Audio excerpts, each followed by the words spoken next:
തീ തന്നെ രേണുവിൻ്റെ വീഡിയോ കണ്ടു കഴിഞ്ഞാൽ പിന്നെ നമ്മൾ ഇങ്ങനെ ഇരിക്കത്തുള്ളൂ. തുള്ളി കളി കിടക്കുഞ്ഞി പോയി തുള്ളി കളി കിടക്കുഞ്ഞിപ്പോഴും ആട്ടം തേരോട്ടം.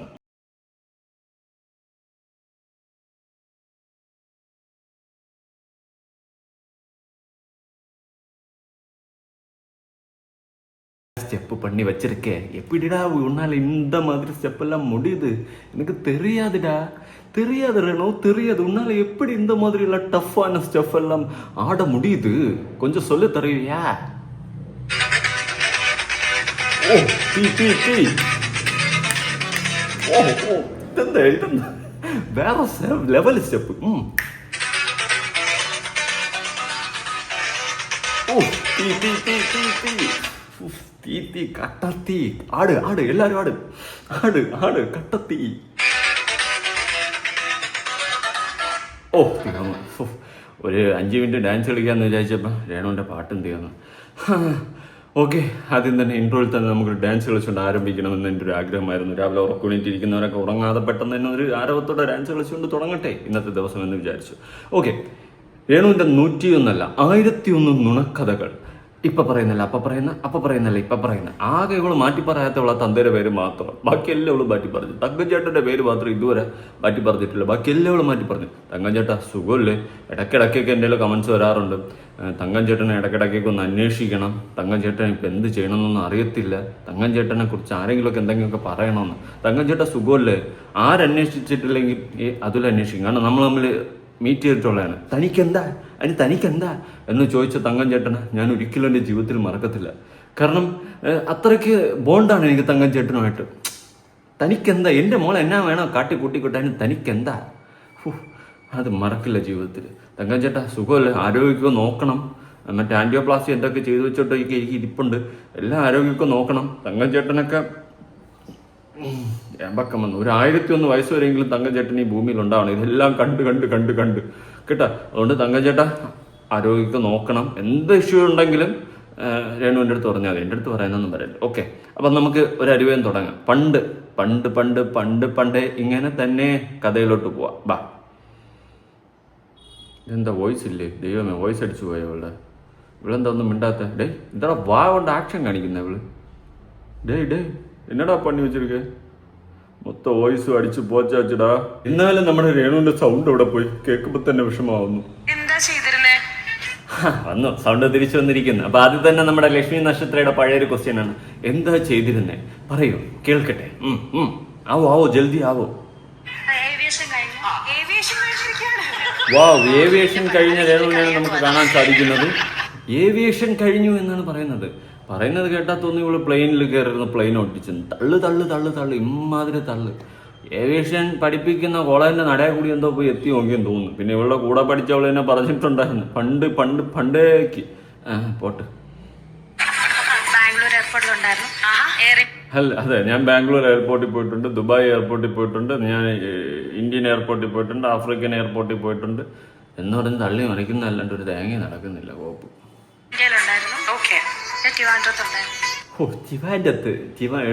തിരുവനന്തപുരം അല്ലെങ്കിൽ ട്രിവാൻഡ്രം എന്ന് പറയാം. ടിവാൻഡം നിന്റെ അമ്മൂമ്മയുടെ പേരാണ് ടിവാൻഡം. നാണം കെടുത്താനായിട്ട് നമ്മുടെ നാടിനെയും കൂടി പൊട്ടിച്ചോറാക്കും. വീട്ടില് എതിർപ്പ് പറയാം. ഇവളാരി വീട്ടിൽ തങ്കഞ്ചേട്ടൻ എതിർക്കും ഭയങ്കരമായിട്ടുണ്ട്. തങ്കഞ്ചേട്ടൻ്റെ 10 പൈസയും 2 കുപ്പിയും കിട്ടിയ തങ്കഞ്ചേട്ടൻ ഫ്ലാറ്റ് അങ്ങനെ എന്തോന്ന് എതിർക്കാൻ. ഇവളീ സകലമാന എയർപോർട്ടിൽ ഉണ്ടായിരുന്നു എന്ന് പറഞ്ഞ് നിർത്തിയത് നന്നായി. ഫ്ലൈറ്റില്ല ഞാനാണ് ഓടിക്കുന്നതെന്ന് പറയാത്തത് നന്നായി. അല്ലെങ്കിൽ ഉള്ള അവസ്ഥ ആലോചിച്ച് നോക്ക്. രേണുവിനെ സംബന്ധിച്ചിടത്തോളം അപ്പം എങ്ങനെയായിരുന്നു അതൊക്കെ തരണം ചെയ്ത്? എന്തൊക്കെ ഫേസ് ചെയ്യേണ്ടി വന്ന ലൈഫില്? അങ്ങനെയൊന്നുമില്ല. പ്രത്യേകിച്ച് ഞാനിങ്ങനെ തള്ളിക്കൊണ്ടിരുന്നു, ഓപ്പോസിറ്റ് നിൽക്കുന്ന ആൾക്കാർ വായും വളർന്നിരുന്നു. അല്ലാണ്ട് പ്രത്യേകിച്ചൊന്നും നടന്നിട്ടില്ല. ഞാനിങ്ങനെ നിരന്തരം തള്ളി ഈ പറയുന്ന ഏവിയേഷൻ, എയർപോർട്ട്, എയർ ഇന്ത്യ എന്നൊക്കെ പറഞ്ഞ് ഞാനിങ്ങനെ തള്ളും. ഇത് കേൾക്കുന്ന ആൾക്കാർ ഓ നീ വലിയ സംഭവമായിരുന്നല്ലേ എന്ന് പറയും. പിന്നെ തങ്കഞ്ചേട്ടൻ നെഹി ഒന്നുമില്ല, വെറും ഡമ്മി. എതിർപ്പുണ്ടായിരുന്നു. എത്ര ആർട്ടിസ്റ്റ് എന്ന് പറഞ്ഞാലും ഒരു മോനുള്ളതല്ലേ എന്നൊക്കെ പറഞ്ഞു കുറെ വഴക്കൊക്കെ പറഞ്ഞു. പറയുന്ന കേട്ട് കഴിഞ്ഞാൽ ഇവള് മറ്റേ ആരും അല്ലാത്തല്ല. ഇവളും രണ്ടാമത്തെ കല്യാണം, അങ്ങേര് മൂന്നാമത്തെ കല്യാണം, ഇത്രയേ ഉള്ളൂ. അല്ലാണ്ട് വേറെ സംഭവമൊന്നുമില്ല. അത് മറച്ചു വെച്ചും കൊണ്ട് ഇവള് കിടന്ന് കാണിക്കുന്ന ഉരുണ്ട് കളിയാണ്, വേറെ ഒരു പരിപാടികളാണ്. പിന്നെ സുധിക്കൊരു മോനുണ്ട് ഓൾറെഡി, അതാണ് കിച്ചു. ആ മോനെ സ്വന്തം മോനെ പോലെ നോക്കുമെന്ന് ഇവളങ്ങ് വായ്ത്താളം കൊണ്ട് തള്ളി മറിച്ചടിക്കുകയാണ്. ആ മോൻ അനുഭവിച്ച കാര്യങ്ങൾ മോൻ ഇടക്കാലത്ത് തുറന്നു പറഞ്ഞിട്ടുണ്ടായിരുന്നു. ഇപ്പം മനസ്സിലായില്ലേ, ഈ റിയാലിറ്റി ഷോയിലൊക്കെ വന്ന് തള്ളുന്ന ചരിത്രങ്ങളെല്ലാം വെറും തള്ളൽ മാത്രമാണ്, ഒന്നും അതിൽ കാര്യമില്ല എന്നാണ് ഞാൻ മനസ്സിലാക്കുന്നത്. പിന്നെ എന്നെക്കാളും ഇപ്പൊ ഇവര് എന്തിനാണ് അവർക്ക് ഇഷ്ടം? അപ്പായ്ക്കും അമ്മയ്ക്കും ചേച്ചിക്കും ചേട്ടനും എല്ലാവർക്കും ഓ പിന്നെ പപ്പയ്ക്കും അമ്മായിക്കും ചേച്ചിക്കും ചേട്ടനും എല്ലാവർക്കും ഇപ്പം കിച്ചുവിനെയും സുനിയേട്ടനെയൊക്കെയാണ് ഇഷ്ടം. സുനിയേട്ടനെ ഇഷ്ടപ്പെടും, കാരണം വേറെ ഒന്നുമില്ല, സുനിയേട്ടൻ്റെ ചിലവിലാണല്ലോ മൊത്തം പേരും കഴിഞ്ഞിരുന്നത്, അതുകൊണ്ട് സുനിയേട്ടന് ഇഷ്ടപ്പെടും. പിന്നെ കിച്ചുവിൻ്റെ കേസിൽ അവന് തിന്നാൻ പോലും കൊടുക്കത്തില്ല. അവൻ്റെ ചൈൽഡ്ഹുഡ് മൊത്തം നശിപ്പിച്ച് നാറാണത്തൊക്കെ കൈ കൊടുത്ത്, എന്നിട്ട് വന്നിരുന്നു ഞങ്ങൾക്ക് എല്ലാവർക്കും അവനെ ഇഷ്ടമോ, അവനെൻ്റെ മോനോ, തള്ളാതെ ഒയ്യോ ഇങ്ങനെ തള്ളാതെ നിന്നെ പോലൊരു വാന്ത് നിറം മാറും. തീർച്ചയായിട്ടും ഞാൻ ഔട്ട്, ഇവരെല്ലാം അതുപോലെ തന്നെ ചേട്ടന്റെ ഫാമിലിയിലും ഇപ്പൊ അങ്ങനെയാണല്ലേ? ഞങ്ങളെ പോലെ ഒരു സൽഗുഡ സൺബണ്ണ കുടുംബം, സൺബണ്ണല്ല സൽഗുഡ ശങ്കടക്കിന് ശിങ്കടക്കട കുടുംബം വേറെ ഇല്ല. കാക്കയ്ക്ക് പോലും പിടിച്ചില്ല. ഇതെവിടെ കൂടിയാ കയറി വിളിക്കുന്നത്? എന്റെ മനസ്സിനിണങ്ങിയ ഒരാളെ കണ്ടാൽ ഞാൻ നാളെ മറ്റൊരു വിവാഹ ജീവിതത്തിലേക്ക് പോയേക്കാം. അതായത് രേണു കാലക്രമേണ സുനിയേട്ടൻ മരിച്ചതിന് ശേഷം തള്ളി വെച്ചിട്ടുണ്ടായിരുന്നു, ഞാൻ വേറെ കല്യാണം കഴിക്കില്ല. എനിക്ക് എൻ്റെ ശുനിയേട്ടൻ നീ കഴിക്കാതിരിക്കേ, അത് നമ്മുടെ കാര്യമില്ല. എന്തായാലും ഇപ്പൊ പറയുന്നത് കേട്ടോ. അതും നോയാണ് പറയുന്നത്. ഓ എൻ്റെ പൊന്ന് രേണു, ഒരു നോ പറയാൻ നമ്മളൊക്കെ പെടാപ്പാട് പെടുമ്പോൾ രേണു കയ്യിലിരിക്കുന്ന ബോർഡ് എടുത്ത് കാണിച്ച് നോ പറയുന്നതുണ്ടോ, അതാണ് ചങ്കുറ്റം. ചുമ്മാ അല്ല, അവള് മാരേജ് കഴിക്കാൻ താല്പര്യമില്ല നോ പറഞ്ഞതിന്റെ റീസൺ അഴിഞ്ഞടി നടക്കാൻ പറ്റൂല, ലിവിങ് ടുഗദർ. അതാകുമ്പം അവനെ എപ്പോൾ വേണോ കൊണ്ടുവരാൻ താമസിപ്പിക്കാൻ പറഞ്ഞു വിട്ടോ, എന്നിട്ട് പേര് ലിവിങ് ടുഗദർ. ഈ സെറ്റപ്പാണ് താല്പര്യം. മനസ്സിലായോ? കല്യാണം കഴിച്ചു കഴിഞ്ഞാൽ പിന്നെ കുടുംബിനിയായിട്ട് ജീവിക്കണമല്ലോ. എന്നാൽ എന്തൊക്കെ പറഞ്ഞാലും കുടുംബത്തിൽ കുറേ കാര്യങ്ങളൊക്കെ നോക്കേണ്ടി വരും. ഞാൻ ഈ അഴിഞ്ഞാടി നടക്കുന്ന പോലെ അഴിഞ്ഞാടി നടക്കാൻ പറ്റത്തില്ല, ഒരു പിടിവള്ളി വരും. ലിവിങ് ടുഗദർ ആകുമ്പോൾ എന്ത് വേണേൽ ചെയ്യാം. അതുകൊണ്ടാണ് കല്യാണം കഴിക്കാൻ താല്പര്യമില്ല, ലിവിങ് ടുഗദർ ആണെന്ന് രേണു പറഞ്ഞത്. ആദ്യം പറഞ്ഞിട്ടുണ്ടായിരുന്നു എൻ്റെ സുനിയേട്ടനല്ലാതെ ഒരു വ്യക്തിയും എൻ്റെ ജീവിതത്തിലില്ല എന്ന് പറഞ്ഞുകൊണ്ടൊക്കെ അന്ന് തള്ളി മറിച്ചപ്പോൾ നമ്മൾ വിചാരിച്ചു തള്ളഹേ ഇവള് പൊളപ്പ് തന്നെ, പാവം, അത്രയും സ്നേഹമായിരുന്ന വ്യക്തിയോട്. പക്ഷെ അതല്ല അവളുടെ മനസ്സിൽ, എനിക്ക് കല്യാണം താല്പര്യമില്ല, ലിവിങ് ടുഗദർ ആണ് താല്പര്യം. ഇതാണ് അവൾ പറഞ്ഞത്. അത് മനസ്സിലാക്കാൻ കുറച്ച് താമസിച്ചു പോയുടെ അപ്പപ്പുറിയിലെ ഇപ്പപ്പുറിയത്. ഫോട്ടോഷൂട്ട് ഓർ ട്രഡീഷണൽ എന്തും പോരും. എൻ്റെ റെഗുലേറ്റിനെ പോലും പിടിച്ചില്ല. എന്തും പോരും, എല്ലാ ഫോട്ടോഷൂട്ടും. ഇനി ഇല്ലാതിരിക്കണം, ഞാൻ ചെയ്യാം. മെമ്പർഷിപ്പ് അതിൻ്റെ അകത്ത് എന്തൊക്കെയോ ഇങ്ങനെ കുറേ ആയിട്ട് കാണിക്കുന്നുണ്ട്. എന്നെക്കാളും മുടി എനിക്കെന്താന്ന് തോന്നുന്നു. ഇവിടെ നെഞ്ചിലഞ്ച് മുടിയില്ലാത്ത വഞ്ചകൻ എന്നാണ് പറയുന്നത്, പഴഞ്ചൊല്ലേ. എന്തായാലും എനിക്ക് അഞ്ചല്ല കൂടുതൽ മുടിയുണ്ട്. രണ്ടും ഞാൻ എല്ലാം ചെയ്യും. അതായത് 2ഉം 3ഉം ഫോട്ടോഷൂട്ടുകൾ ചെയ്യും. കല്യാണം ബാ. അയ്യോ, കല്യാണം കഴിക്കണ കുഞ്ഞുങ്ങളെ അക്സെപ്റ്റ് ചെയ്യുന്ന ആൾക്കാരെ മാത്രമേ കല്യാണം കഴിക്കത്തുള്ളൂ. അങ്ങനെ ഒരാൾ പറഞ്ഞെങ്കിൽ ഇനി കുഞ്ഞുങ്ങളെ അക്സെപ്റ്റ് ചെയ്യാൻ തിരിഞ്ഞു നോക്കുന്നുണ്ടോ നിന്റെ ഇളയ മോൻ, നിന്റെ മോൻ? ഓക്കെ, അത് മതി. തിരിഞ്ഞു നോക്കുന്നുണ്ടോ ഋതപ്പൻ കിച്ചു? അവനവൻ്റെ ഉള്ള വീടും കൊണ്ട് അവൻ രക്ഷപ്പെട്ടു, അതുകൊണ്ട് അവൻ ഇപ്പോൾ സേഫാണ്.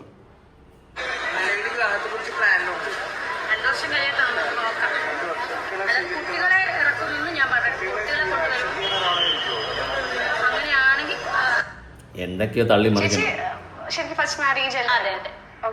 തള്ളുക ഫസ്റ്റ് മാരേജ് ആണെന്ന് ചേച്ചി. അതെ ഫസ്റ്റ് മാരേജ് ആണ്. അപ്പം നമ്മളെ ഞാലിയൻകുഴി ബിനുവണ്ണ ഇവിടെ മൂഞ്ചാൻ പോയാ.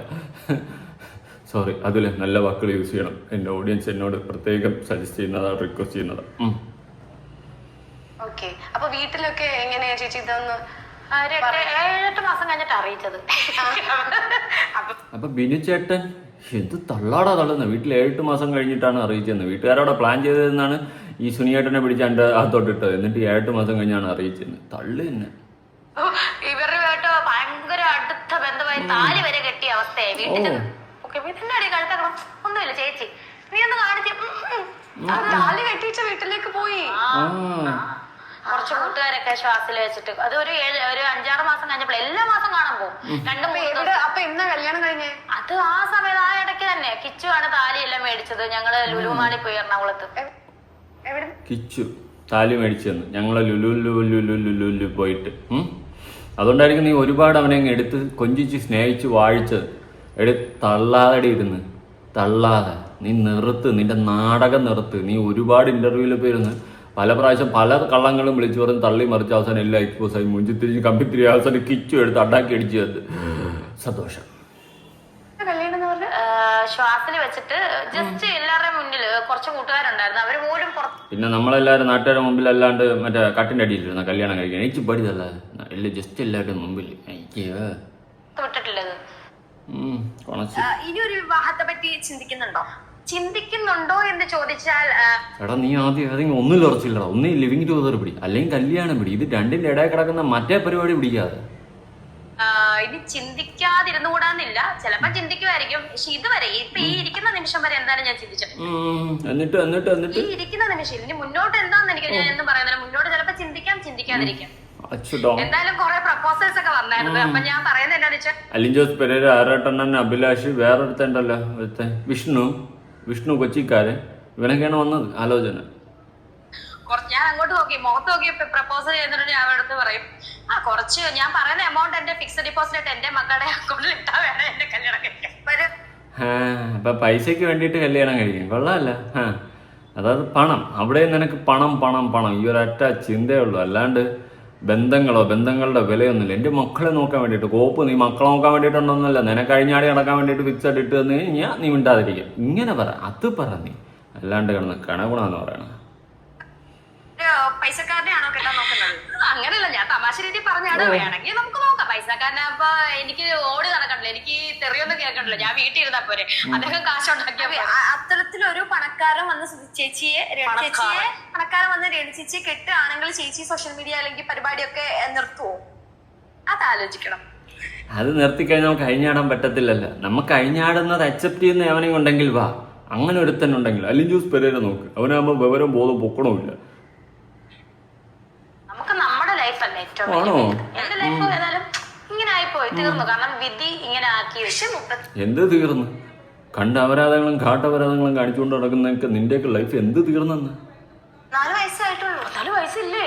അത് വലിയ വയസ്സാണോ? പിന്നെ എന്നെ സംബന്ധിച്ചത് വലിയ വയസ്സാണ്. കണ്ടാ തോന്നില്ലല്ലോ.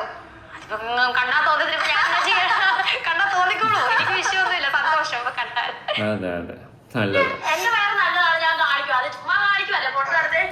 അയ്യോ, കാണിക്കാൻ പറ്റിയ വയറ് എനക്കളും എനിക്ക് വയറുണ്ടെന്ന് തോന്നുന്നു. ഞാൻ ആക്കിയതല്ലേ. പക്ഷെ നിന്നെയൊക്കെ 10 പറഞ്ഞില്ലെങ്കിൽ പിന്നെ നീയൊക്കെ അങ്ങ് കുന്തളിക്കും കയറി. അതുകൊണ്ട് 10 പറഞ്ഞിട്ടേ ഞാൻ പോണല്ലോ. അതിന് പേര് ബാഡി ഷെയ്മിങ് എന്നാണെങ്കിൽ വികാസം കൊടുക്കും. അയ്യോ, വാറ്റാറ്റിഷ്യയിൽ കാണിക്കാൻ പറ്റിയ വയണ്. എടാ ആ കളിയാക്കുകയല്ലേ ഇത്. പക്ഷെ ഇതിൻ്റെയൊക്കെ കുന്തളിപ്പ് കാണും. ഇങ്ങനെ മോന്ത ഇങ്ങനെ പിടിച്ചിട്ട് ഒറ്റ അടി തോന്നിപ്പോവും. സ്വാഭാവികം ജോലിയാ. വയറ് കാണിച്ച് നാട്ടുകാരെ മറ്റേ കാമക്കടവുകളെ തൃപ്തിപ്പെടുത്തായി. പിന്നെ ഇതിനൊക്കെ കണ്ടിട്ട് ആരടാ പോകുന്നത്? അതാണ് അതിനേക്കാളും കേട്. ഓക്കെ, അങ്ങനെ ഉള്ളവന്മാരെ തൃപ്തിപ്പെടുത്തിക്കൊണ്ട് നടക്കുന്ന ഓരോ അപരാധികൾ. വേറെ ചില ഇവള് തന്നെ ഒരിക്കൽ ഒന്ന് പറയുന്നുണ്ടായിരുന്നു, ഇവളെ മെമ്പർഷിപ്പ് പർച്ചേസ് ചെയ്തെന്ന്. എടാ കൊച്ചു കള്ളാതെ എന്നാ പറഞ്ഞത്? എടി നിന്റെ മെമ്പർഷിപ്പ് കാണാൻ മാത്രം ദാരിദ്ര്യം പിടിച്ചവനാ ഞാനെന്നാ നീ വിചാരിച്ചത്? ശേ, നിന്റെ എന്തെങ്കിലും കണ്ടിട്ട് എന്തെങ്കിലും ഫീൽ തോന്നാണ്ടേ?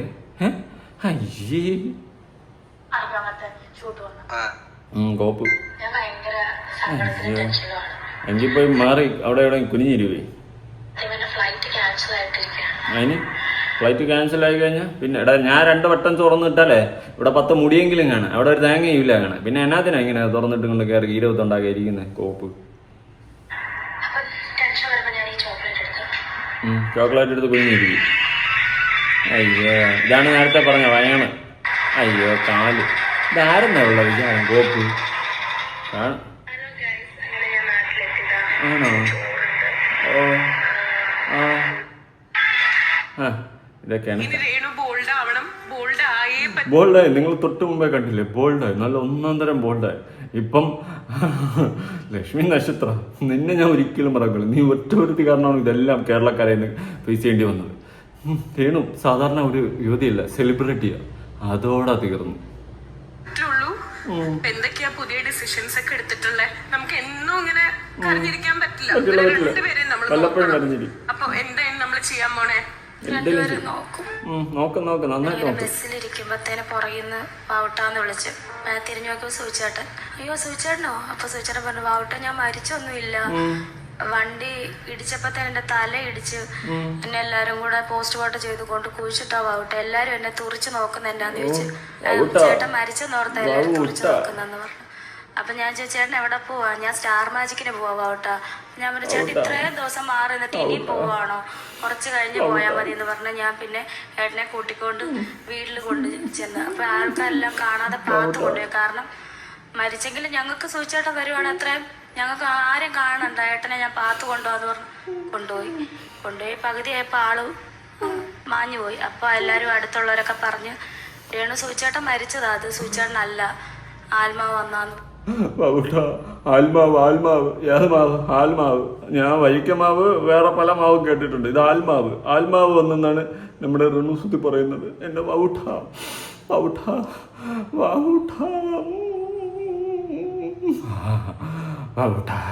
ഒന്നും പറയല്ല. വാവുട്ട വേറെ ലെവല് വാവുട്ടനാണ്. വാവുട്ടനെ പോലൊരു വാവുട്ടനാണ് വാവുട്ട. എൻ്റെ തക്കര വാവുട്ട ഇട്ടട ഉണ്ടട്ട വാവുട്ട. ചക്കരമാവിൻ്റെ കൊമ്പത്തിലിരിക്കണം മമ്പഴം കണ്ടേ വാവുട്ട. മമ്പഴം കണ്ടിട്ട് ചക്കരമാവിൻ്റെ കൊമ്പത്തിലിരിക്കണം വാവുട്ട ഇട്ട. ഇവളെ തള്ളുകൾ ചരിത്രത്തിൽ രേഖപ്പെടുത്തേണ്ടത് തന്നെയാണ്. കൂടുതലൊന്നും പറയല്ല. നിങ്ങൾ എന്തെങ്കിലുമൊക്കെ പറ. പുതിയൊരു വീഡിയോ ആണ്.